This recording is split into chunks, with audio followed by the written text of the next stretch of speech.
Good day everyone. Hello Sir Pons. I am Charmaine M. Pormanes. My task topic is organizational development.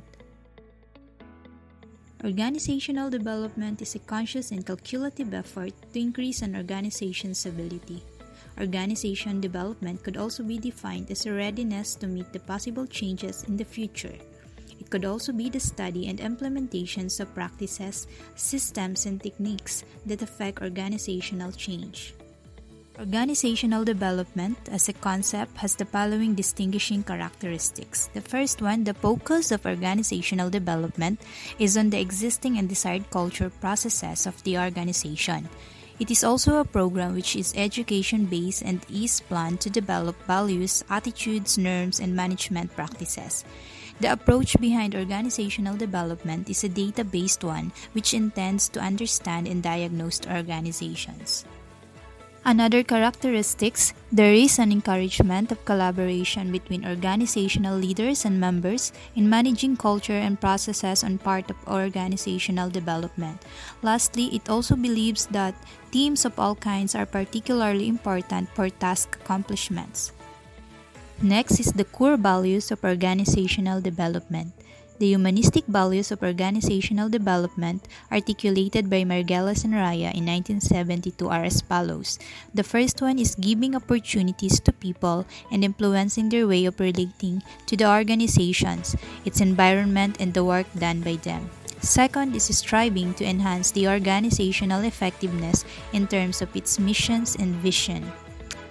Another core values is treating people primarily as human beings rather than organizational resources for productive means. Also, creating an environment where people find work challenging as well as exciting. And last but not the least is providing opportunities to members of the organization for the development of their full potential.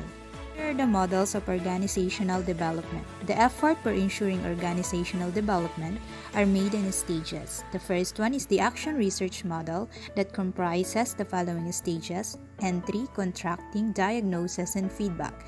The other one is the Lewin's change model that comprises 3 stages: refreeze, change, and then freeze. The other one is the planning model, consists of 7 stages, which is scouting, entry, diagnosis, planning, action, evaluation, and termination. So what is action research model? It focuses on planned as a cyclical process in which initial research about organization provides information to guide subsequent actions. Then, the result of the actions are assessed to provide further information to guide further action and so on.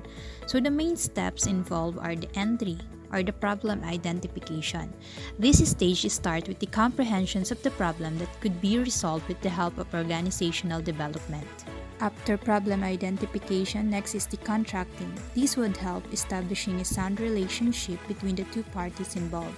It is an open and collaborative atmosphere that can be developed by sharing a frame of reference, assumptions, and values by the organizations and consultant.